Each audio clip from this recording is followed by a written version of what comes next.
أهلا بكم متابعي مسلسل ساعته وتاريخه. معانا النهاردة الملف ال18 بعنوان خيانة زوجية.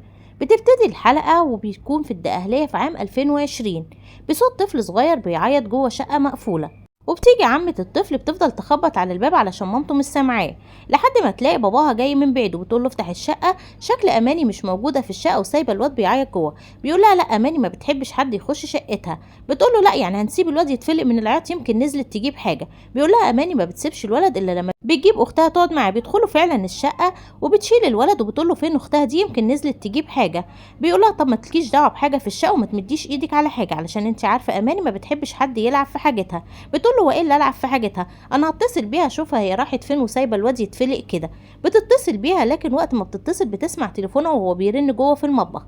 بتحط الولد على جنب وبتخش عشان تشوف التليفون بيرن في اي حته. بتلاقيه محطوط على رخامه المطبخ. بتستغرب ان اماني نزلت وسايبه الموبايل، وبتبص كده بقى وبتكون هي حشريه اصلا. فبتقعد تقول ايه ده جايب لها عده حلوه قوي، ده العده دي يجيلها كام. وبتقعد تتفرج عليها وبتقارنها بالعده اللي معاها، وبعد كده بتخبيها في ضرفه المطبخ. وبتخش على اوضه النوم وبتقعد تبص في الحاجه بتاعتها والبرفانات بتاعتها، وبتلاقي علبه كريم بتفتحها علشان تحط منها كريم، لكن بتلاقي في قلب العلبه دي خاتم. بتقول ايه ده، هو جايب لها كمان خاتم الماظ، وبتاخده وبتلفه في منديل وبتحطه معاها. وبتشوف كمان القمصان بتاعت النوم وبتقعد تقول امال هما بيتخانقوا ليه لما هي عندها القمصان والحاجه دي.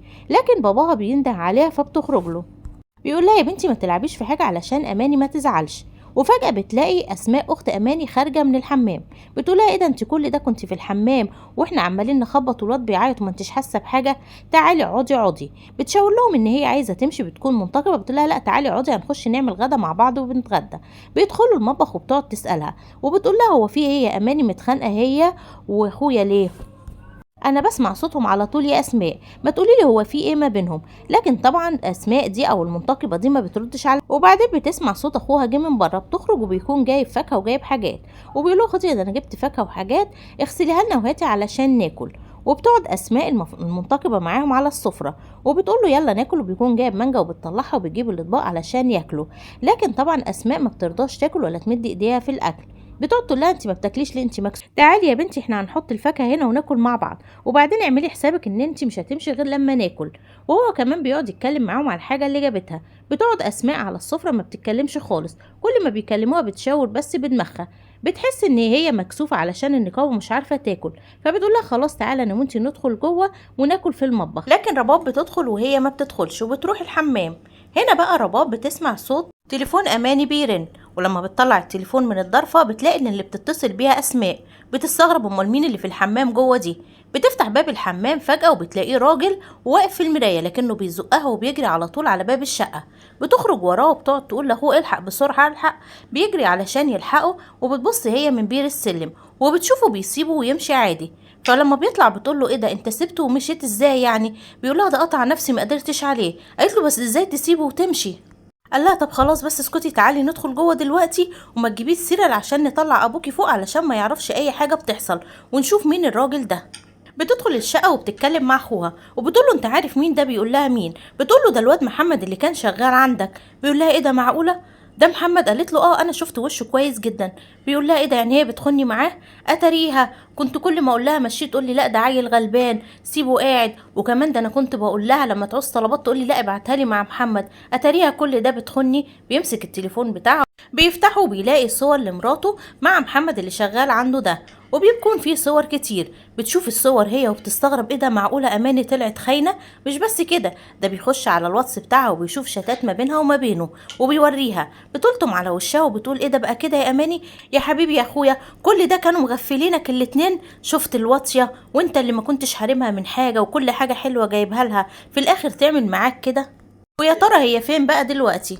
احنا لازم نفضحها والناس كلها تعرف اللي هي بتعمله. لكن هو بيترجاها ان هي ما تقولش قدام حد، وان ده كده هيكون عيب في حقه هو، والناس هتبص له بصه مش كويسه وهتبقى فضيحه. فالاحسن ان احنا ما نفضحش بعض، وانا هطلقها وهتكلم مع اهلها واطلقها وبكده اكون خلصت منها. بتقول له ازاي تعمل كده يعني؟ انت لازم تفضحها والناس تعرف. قال لها لا ارجوكي انا مش عايز فضايح، كفايه اللي احنا فيه ده دلوقتي، انا مش عارف ايه الوضع دلوقتي واعمل معاها ايه.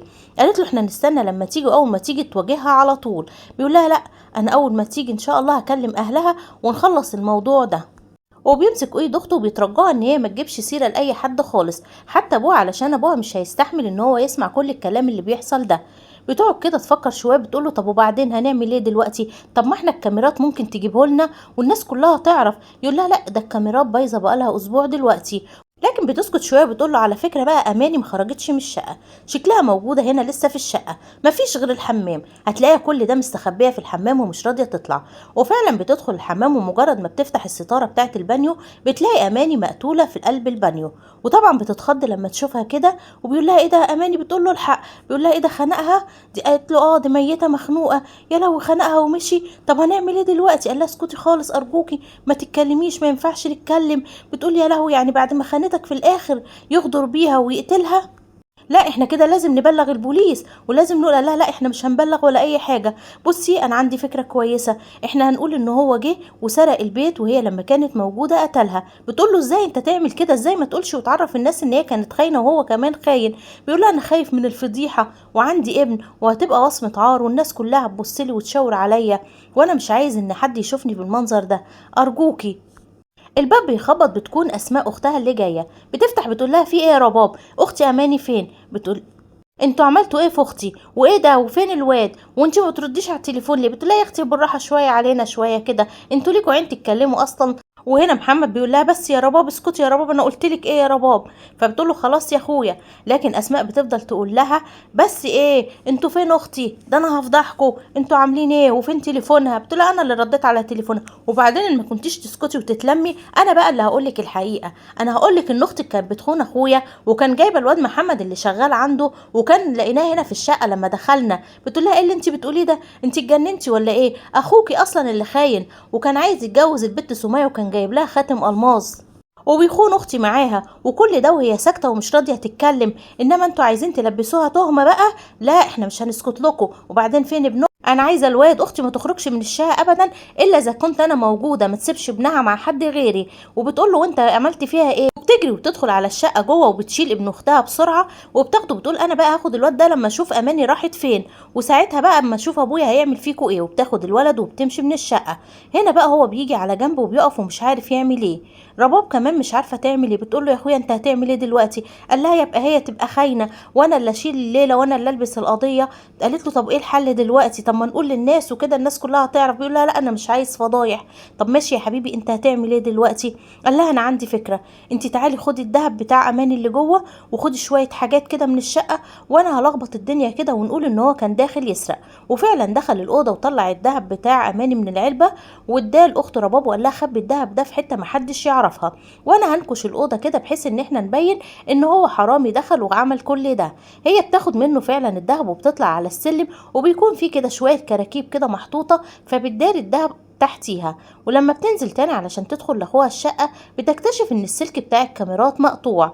بتقعد كده مع نفسها شويه سرحانه، بتحاول ان هي تربط الاحداث ببعضها.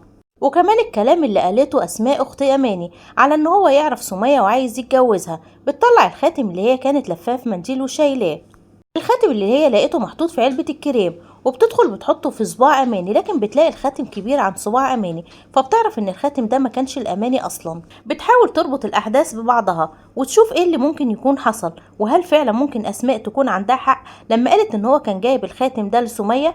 بتخرج لاخوها وبتقعد قصاده، وبتقول له انا عايزه اتكلم معاك. بيقول لها ايه؟ بتقول له انت عملت ايه بالظبط؟ انا عايزه افهم بالظبط ايه اللي انت عملته، هو انت اللي قتلت اماني ولا انت عملت ايه؟ الخاتم مش مقاس اماني، وكمان الرسائل اللي على الواتس كلها مكتوبة النهاردة على الواتس، والصور دي ازاي اماني ممكن تسيبها على تليفونها؟ وازاي اماني ممكن ما تعملش باسورد للتليفون؟ انت تعرف الباسورد بتاعها منين؟ قال لها مفيش، انا شفته كده كذا مرة وهي بتفتحه. قالت له لا، عمر ما واحدة هتخون جوزها وهتسيب صور ليها مع عاشقها على التليفون، وهتسيب الرسائل كمان على التليفون اللي ما بينهم، خصوصا ان انت عارف الباسورد. قولي بالظبط انت عملت فيها ايه؟ وبتبص للخاتم وبتقول له مسكينه اماني، كانت مخبيه الخاتم في الكريم، كانت فاهمه ان هي لما تخبي الخاتم مش هتتجوز عليها. وهنا بيبتدي يعترف لاخته، وبيقول لها ان هو طول عمره ما كانش بيحب اماني، وان هو بيحب سميه، وهو اللي سلط محمد ده ان هو يجي وياخد معاها صور غصب عنها علشان يثبت ان هي خاينه، وساعتها ما يدفعش المؤخر اللي المفروض يدفعه ولا تاخد اي حاجه منه.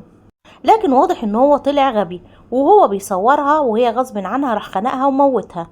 قالت له يعني انت كنت عارف؟ قال لها اه كنت عارف، هو كلمني من الحمام وقال لي على كل اللي حصل لما انت دخلت انت وابوكي، وقال لي ان هو محبوس، وعلشان كده رجعت علشان احاول اخرجه. بتقول له جايب فاكهه وجايب حاجات وقاعد بتاكل وبتشرب، ومراتك مقتوله جوه. بيقول لها ارجوك استوري عليا، انا اخوك الوحيد، اللي انت عايزاه اعمله لك، خدي الذهب وخدي كمان الشقه، مش انت كان نفسك تاخدي الشقه؟ انت اصلا ما كنتيش بتحبيها. بتقول له ما كنتش بحبها بس مش لدرجه ان هي تتقتل. في الوقت ده بيكون ابوها وامها واهلها جم على الباب وعمالين يخبطوا. بيقول لها ارجوكي ما تقوليش اي حاجه، لازم نقول نفس الكلام انا وانتي، وهقول ان هو كان جاي يسرق وعمل فيها كده وكده، انا مش هيجرى لي حاجه، ارجوكي يا رباب انا اخوكي الوحيد، نفس الكلام تقوليه. وبيفضل ياكد عليها نفس الكلام، ارجوكي يا رباب ابوكي مش هيستحمل ولا حد هيستحمل اللي احنا هنعيشه ده، ارجوكي ماشي يا رباب اتفقنا. فبتسكت وبتطوعه في اللي هو قاله. وفي الوقت ده بيكون هو قاعد مع ابوها وامها وابوه كمان، وبيقعد يقول لهم على اللي حصل، وبيقول ان هي كانت خانته وان هو مش هيتكلم علشان خاطرهم. لكن هي بتسحب بعضها وبتطلع على السلم وبتجيب الدهب اللي كانت طالعه مخبياه، وبتدخل وهو بيتكلم معاهم وبتحط الدهب قدامهم، وبتقول لهم ان هو اللي قتل اماني وان هو اللي عمل ده كله، وبتعترف على اخوها للكل. وهنا بتحكم المحكمة في النهاية بإجماع الآراء بمعاقبة كل من المتهمين بالإعدام وإلزامهم المصاريف الجنائية، وده بسبب ارتكابهم لجناية الشروع في اغتصاب المجني عليها المقترنة بقتلها. وخلصت الحلقة اللي معانا، ما تنسوش تعملوا لايك واشتراك علشان هننزل لكم الأبطال الحقيقيين للحلقة والقضية الحقيقية.